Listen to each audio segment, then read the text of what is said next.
जय Hind, good morning मेरे प्यारे साथियों, गुड मॉर्निंग, जय हिंद क्लास। आज हम सभी लोग सीखने वाले हैं प्रकाश के अपवर्तन को। क्या प्रकाश के?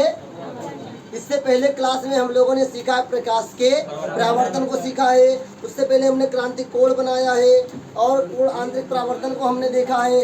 अवतल दर्पण हमने देखा है, उत्तल दर्पण देखा है।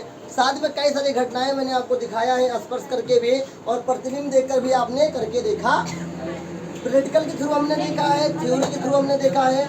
और जो भी आपने अभी तक पढ़ा है, अगर किसी को कोई डाउट हो अभी तक तो आज की क्लास में अभी पूछ सकता है। किसी को कोई डाउट? No doubt. तो जो आज हम लोग शुरू करने जा रहे हैं, देखिए अभी तक हम लोग जो पढ़ रहे थे प्रकाश का परावर्तन। क्या पढ़ रहे थे? तो प्रकाश के परावर्तन में जो हम लोग दर्पण पढ़ते हैं, क्या पढ़ते हैं? ध्यान दीजिए, मैंने आपको उत्तल दर्पण पढ़ाया, अवतल दर्पण पढ़ाया, वो था प्रकाश के परावर्तन से संबंधित। अब हम लोग लेंस जो पढ़ेंगे प्रकाश के अपवर्तन से संबंधित होता है। तो प्रकाश के अपवर्तन को समझेंगे आज क्लास में, साथ में इसके नियम को भी सीखेंगे, कैसे ये बनता है, कैसे ये काम करता है। जैसे मैंने इससे पहले कई क्लास में मैंने आपको चित्र के थ्रू समझाने की कोशिश की है, वैसे आज ही प्रैक्टिकल थ्रू समझाऊंगा और चित्र के थ्रू भी समझाऊंगा, जिससे आपको याद करना ना पड़े। तो आइए हम लोग शुरू करते हैं। आप सभी लोग प्रकाश का परावर्तन, रिफ्लेक्शन ऑफ लाइट, प्रकाश का परावर्तन रेडिंग रहेंगे। प्रकाश का परावर्तन, प्रकाश का, सॉरी एक मिनट गलती हो गई, प्रकाश का अपवर्तन है, क्या रहेगा? प्रकाश का अपवर्तन, परावर्तन हम लोग पढ़ चुके हैं। प्रकाश का अपवर्तन, तो हेडर डाला होगा आपने प्रकाश का अपवर्तन। क्या है? Reflection of light, reflection of. बहुत ही आसान है, मैंने कल इसके बारे में आपको इंट्रो दिया था। ऐसे मैंने बताया था, कल मैंने बताया था दो माध्यम के बारे में, एक विरल होता है, विरल माध्यम किसे कहते हैं? जिसके कण दूर दूर होते। सघन माध्यम किसे कहते हैं? ध्यान दीजिए, पहले मैं आपको प्रैक्टिकल करता हूँ फिर चित्र बनाता हूँ। ध्यान दीजिएगा, शुरुआत करते हैं आज क्लास को छोटे से इस ग्लास वाटर और इस पेन के माध्यम से। देखिएगा ध्यान से, अगर बात करें पूरा वायुमंडल हमारा क्या है? विरल है। क्या है? लेकिन अगर वायुमंडल की सापेक्ष हम बात करें इस वाटर की तो क्या होगा? सघन। क्या होगा? अब ध्यान दीजिएगा, इस प्रैक्टिकल को बहुत अच्छी तरीके से समझेंगे। पेन आपको एक सामान्य तरीके से दिख रहा है। अब ध्यान दीजिएगा इस पेन के ऊपर, और बहुत ही अच्छी तरीके से देखिएगा ध्यान से। एक बार ऊपर देखिएगा सब लोग, ऊपर क्या दिख रहा है? हल्का सा। लेकिन एक बार इसके अंदर देखिए, हल्का सा मोटा दिख रहा है, तिरछा दिख रहा है, तिरछा दिख रहा है। ऊपर क्या है? विरल माध्यम है, अंदर क्या है? मैंने कल क्या बताया था कि जब कोई प्रकाश किरण विरल से सघन माध्यम की ओर आती है तो अभिलंब की ओर झुक जाती है। झुकेगी तो तिरछा दिखाई देगा, तो तिरछा तुम्हें दिखाई देता कि नहीं? और ऊपर से थोड़ा तुम्हें अंदर मोटा दिखाई दिख रहा है, देखा आपने? टेढ़ा दिखाई दे रहा है। तो ये प्रकाश का अपवर्तन होता है। हाँ भैया बताइए, सीधे पकड़ के कह रहे थे ऐसा करोगे तभी तुम्हें मोटा दिखाई देगा, हल्का तिरछे रहेगा। ये भैया ये क्या होता है? प्रकाश का प्रभाव होता है। ऐसा कभी आपने सड़क पे भरा वाला पानी देखा होगा, लेकिन होता नहीं है, नहीं ऐसा नहीं होता, फिर भी दिखाई देता है। अच्छा, आप लोग कभी कभी देखिए, जो लोग रेगिस्तान में रहते हैं, मतलब जो लोग मरुस्थल एरिया में रहते हैं, उनसे पूछिए मरीचिका बनता, क्या बनता है? पहले आपके सिलेबस में मरीचिका था, लेकिन अब मरीचिका को हटा दिया गया है। वो क्या था? प्रकाश का अपवर्तन। क्या था? प्रकाश का अपवर्तन। कैसे होता है? ध्यान दीजिए, शांत रहिए भाई। आप जहाँ पर बालू हो, क्या हो? बालू का क्षेत्र हो, वहाँ पर देखेंगे पानी नहीं होगा, फिर भी आपको पानी प्रतीत होगा कि पानी भरा हुआ। एक इसके कारण होता प्रकाश के अपवर्तन कारण होता। तो आइए इसके ऊपर हम लोग चित्र को ड्रा करते हैं, उसके बाद इसके लिखने की कोशिश करेंगे। फिर एक बार हम लोग लाइट बीम को लेना शुरू करेंगे। सबसे पहले हम लोग चित्र समझते हैं इसको। हमने क्या बताया? कोई आपका ये क्या है? मान लो ये जार है, क्या है? इसमें पानी भरा हुआ है, क्या है? पानी भरा हुआ है। इसमें सवाल भी आते हैं, ध्यान दीजिएगा। हमने ऊपर से एक अभिलंब डाल दिया। चलिए, हमने आपको कल क्या बताया था कि एक होता है विरल, एक होता है। तो भैया ये तो विरल है, क्या है? क्योंकि ये वायु है, क्या है? ये सघन है, क्या है? क्योंकि ये क्या है? जल है, क्या है? कभी कभी जल विरल हो जाता है। क्यों? अगर हम एक जल ले ले, कांच ले ले, तो जल के सापेक्ष अगर कांच की बात की जाए तो कांच क्या होगा, सघन हो जाएगा। तो हर जगह आपको ये चीज ट्रिक याद रखिए कि जो विरल होगा उसके कण दूर दूर होंगे, जो सघन होगा उसके कण नजदीक होंगे। ट्रिक याद रखिएगा, आप हमेशा भूलेंगे नहीं। पता चलो यहाँ पर तुमने वायु और जल तो याद कर लिया, लेकिन कहीं जल और कांच आ जाए तब तो वही गड़बड़ हो जाएगी। तो हमेशा याद रखिए जिसके कण दूर दूर होंगे वो क्या होगा, विरल। जिसके कण पास पास होंगे क्या होगा। ईमानदारी से पढ़िएगा, बहुत आसान सी परिभाषा में आपको सिखाने की कोशिश करूंगा। मैंने कल आपको क्या बताया था कि जब कोई प्रकाश किरण क्या होता है, विरल से प्रवेश करती है सघन माध्यम में, तो अभिलंब की ओर थोड़ा सा झुक जाती है। इस घटना को प्रकाश का अपवर्तन कहा जाता है। ध्यान दीजिएगा, आपने जो प्रकाश का परावर्तन पढ़ा था वहाँ पे पढ़ा था आपतित किरण और परावर्तित किरण। आपतित किरण और लेकिन यहाँ पर थोड़ा सा डिफरेंस आपको मिलेगा। क्या मिलेगा, देखिएगा। इसे तो हम आपतित किरण ही बोलेंगे, इसे हम लोग क्या बोलेंगे, आपतित किरण। लेकिन जो किरण ये घूम गई, तिरछी हो गई है, इसे बोलते हैं अपवर्तित किरण। क्या बोलते हैं, अपवर्तित। Okay, no doubt. आने वाला जो प्रकाश होता है उसे आपतित बोलते हैं, लेकिन जब अपवर्तन होगा तो उसे बोल जाते हैं अपवर्तित। अब उसी तरीके से यहाँ पे वहाँ कोण बना तो यहाँ भी कोण बनेगा। जो कोण आपतित किरण और अभिलंब के बीच में बनता है उसे आपतन कोण क्या बोलते हैं, आपतन कोण। क्या बोलते हैं, आपतन कोण को लिखते हैं आई से। क्या लिखते हैं, और जो कोण अपवर्तित किरण और अभिलंब के बीच में बनता है उसे बोलते हैं अपवर्तन कोण। क्या बोलते हैं, इसके बारे में कल मैंने आपको चर्चा करके बताया। इसे बोलते हैं आरसी। क्या बोलते हैं, ओके, कुछ दिमाग में आया। तो भाई हम पूछना शुरू करते हैं, कुछ समय खड़े उठिए तुम। बताओ प्रकाश का अपवर्तन किसे कहेंगे, प्रकाश का अपवर्तन किसे कहते हैं, जोर से बोलो। फिर तुम बैठो, तुम खड़े बैठो तुम।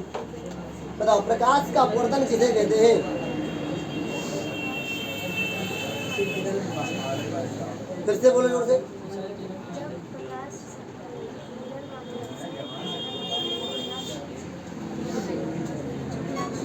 थोड़ा सा झुक जाते लेकिन लिखोगे अभिलंब की ओर झुक जाते। थोड़ा सा झुक जाएगी तो गलत हो जाएगा।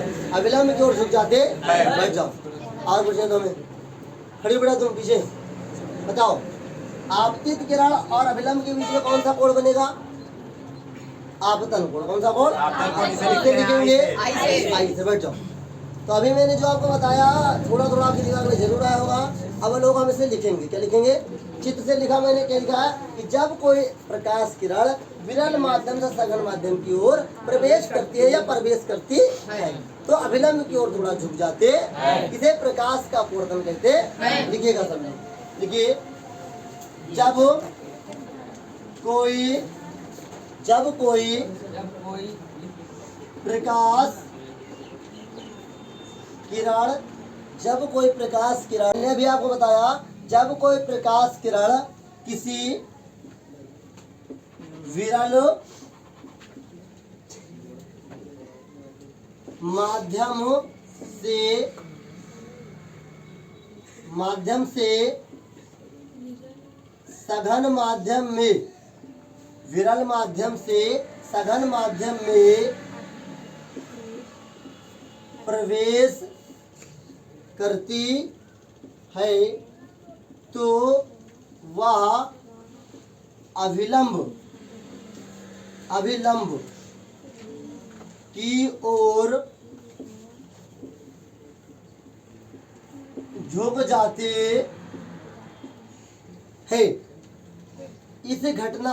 हैं। इस घटना को प्रकाश का अपवर्तन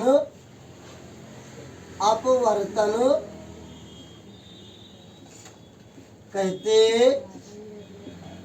ओके, बोल लिखिए सभी लोग। सचिन ने बोला जब कोई प्रकाश किरण किसी विरल माध्यम से सघन माध्यम में प्रवेश करती है तो अभिलंब की ओर झुक जाते। इस घटना को प्रकाश का अपवर्तन कहते। अभी मैंने जल के थ्रू समझाने की कोशिश की है। एक बार हम लोग लाइट बीम को लेंगे, इसके बाद नियम की बात करेंगे। जल्दी जल्दी लिखिए आप सब लोग। जब कोई प्रकाश किरण किसी विरल माध्यम से सघन माध्यम में प्रवेश करती है तो यह अभिलंब या वह अभिलंब की ओर झुक जाती है। इस घटना को प्रकाश का अपवर्तन कहते। अगर इस परिभाषा की बात की जाए तो किसी बुक में तुम्हें सेम नहीं मिलेगा। कहीं तुम्हें मिलेगा कि पथ से विचलित हो जाती है, कहीं घटना ना मिले। तो जो मैंने बनाया है थोड़ा कंबाइन करके बनाया है, थोड़ा सरल हो और कोई कठिन ना हो, कोई गलत भी ना हो, ठीक है। और याद करने में सबसे सरल परिभाषा है। अब इतना सरल नहीं याद होगा तो फिर इससे सरल हो भी नहीं पाएगा। ओके, तो हम लोग प्रैक्टिकल करना शुरू करते हैं। इसके भी 2 नियम होते हैं। कितने नियम होते हैं? 2 नियम। वो हम लोग बाद में बात करेंगे। पहले हम लोग एक बार प्रैक्टिकल करते हैं फिर से। ओके, कोई डाउट पीछे? चलिए, अच्छी बात है, डाउट नहीं रहना चाहिए। तो ये मेरी गारंटी। अभी तो तुम लोग बोल देते हो डाउट नहीं है, फिर बाद में जब पूछा जाता तो डाउट आ जाता है। हाँ, चित्र बना लीजिए सभी लोग, चित्र बना लीजिए।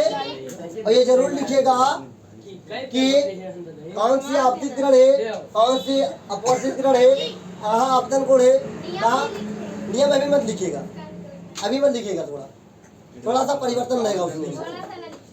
तो बेटा परिभाषा तो लिखना जरूरी है, तो नियम बता रही है। थोड़ा बंद करो, पीछे सभी लोग शांत रहेंगे। आप इसी चीज को जो मैंने यहाँ पर चित्र बनाया है इस प्रिज्म के थ्रू हम देखने की कोशिश करेंगे।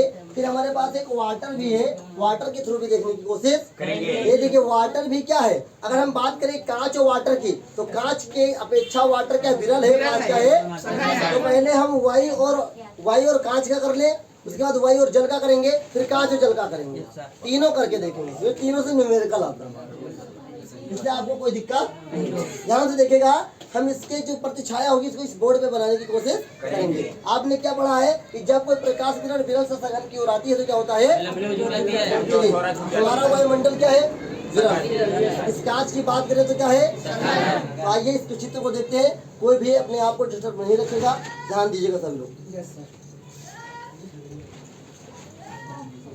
चलिए ध्यान दीजिए। मैंने प्रकाश, देखो मेरी टार्च कहाँ है, सीधे सीधे प्रकाश जाने लगे। लेकिन आपको दिख रहा है ये प्रकाश कहाँ है, झुका हुआ है। अभी आपने जो पढ़ा वो सही है या गलत है? सही है ना?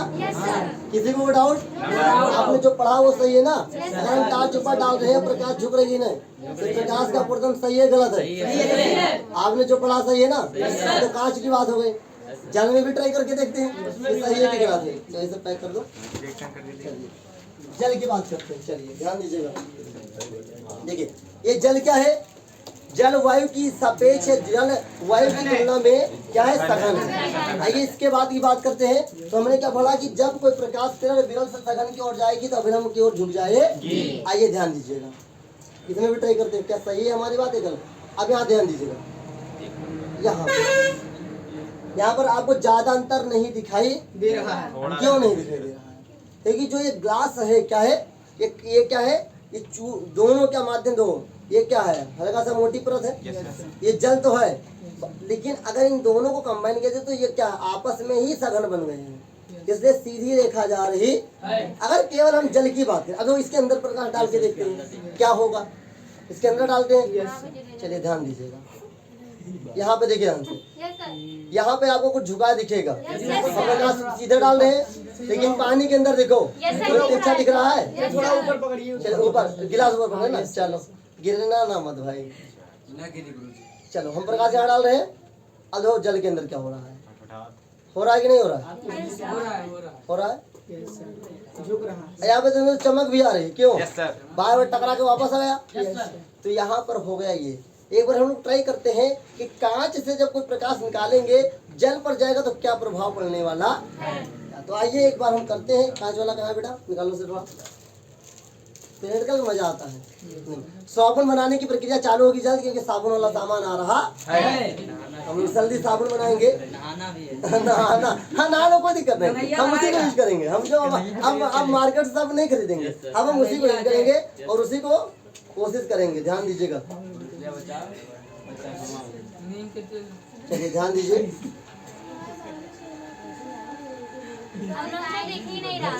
अपनी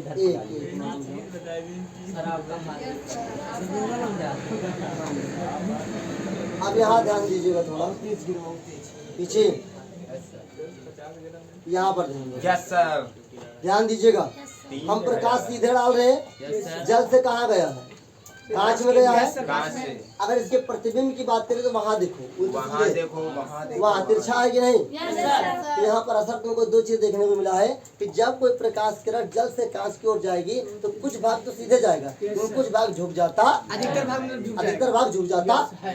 तो आई होप आपको ये समझ में जरूर आया होगा, इसमें कोई डाउट? शायद आपको परिभाषा याद भी ना करना पड़े, आप 2-3 बार ट्राई करोगे परिभाषा याद नहीं करना पड़ेगा, वैसे भी याद हो जाएगा कि जब कोई प्रकाश किरण किसी अभिलंब की ओर झुक जाए, मतलब कहाँ से विरल से सघन की ओर। लेकिन अब सोच के देखो, इसका उल्टा हो जाए तो क्या होगा? हट जाएगी। इसके बारे में हम लोग कल चर्चा कर चुके। तो आइए, क्रांति कोण कब बनेगा? जब 90 डिग्री का हो जाएगा आपतन कोण, ठीक है? तो आइए, 90 डिग्री कोण बनेगा जब, तभी आपको क्रांति कोण होता। तो आइए ध्यान देते हैं, आगे बढ़ते हैं। सभी लोग ध्यान दीजिए, एक बार फिर से हम लोग प्रकाश के अपवर्तन को एक प्रैक्टिकल के थ्रू समझने की कोशिश करेंगे। आई होप आपको समझने में जरूर आएगा। देखिए, जब कोई प्रकाश किरण किसी विरल माध्यम से सघन माध्यम में प्रवेश करता तो अभिलंब की ओर झुक जाता। और ये आप लोग देख ही पा रहे होंगे कि मैंने इस टॉर्च के थ्रू प्रकाश को कांच के द्वारा प्रवेश किया है, तो जब वो उस पार निकला है तो अभिलंब की ओर झुक गया। इसका प्रतिछाया आप लोग बोर्ड पर देख पा रहे हैं। आई होप आपको ये जरूर समझ में आया होगा। और इसी प्रकार हम लोग पढ़ते रहेंगे और आगे सीखेंगे प्रकाश के अपवर्तन के नियम को। चलिए आगे बढ़ते हैं। देखिए, अब हम लोग सीखने जा रहे हैं प्रकाश के अपवर्तन के नियम। जैसे मैंने आपको प्रकाश के परावर्तन के नियम को चित्र के थ्रू समझाने की कोशिश की जा, वैसे ही होगा। यहाँ पे देखिए क्या होता है। यहाँ पर आपतित किरण है, अपवर्तित किरण है, अभिलंब है। ये कहाँ है? तीनों एक ही तल पे तो है। मैंने क्या समझाया था परावर्तन में? यही तो समझाया था। आपतित किरण, अपवर्तित किरण, अभिलंब, तीनों एक ही तल में होते। नियम नंबर 1 हो। सभी लोग लिखेंगे, प्रकाश के अपवर्तन के 2 नियम होते हैं। लिखिए सभी लोग, लिखिए सभी लोग, प्रकाश के अपवर्तन के 2 नियम होते हैं। सभी लोग लिखिए, प्रकाश के अपवर्तन के 2 नियम होते हैं। प्रकाश के अपवर्तन के 2 नियम होते हैं। ओके, नंबर 1 लिखिए। नंबर 1 स्टार्ट है।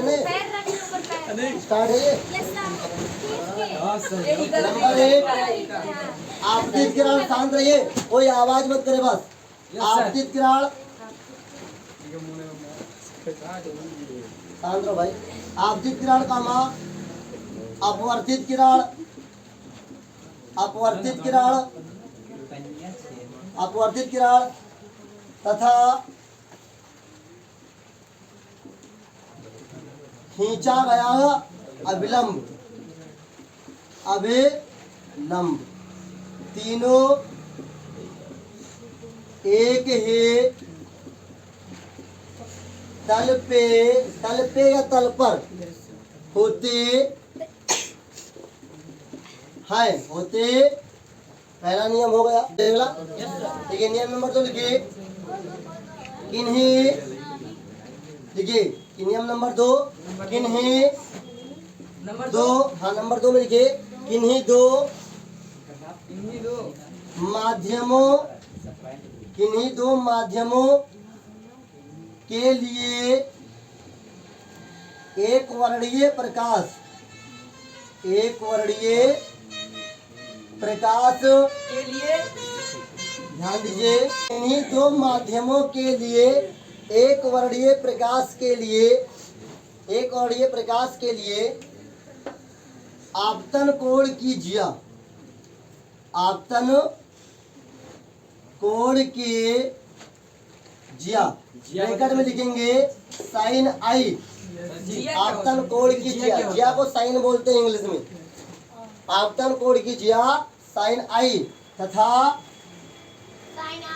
अपवर्तन कोण के, अपवर्तन कोण के जिया साइन आर।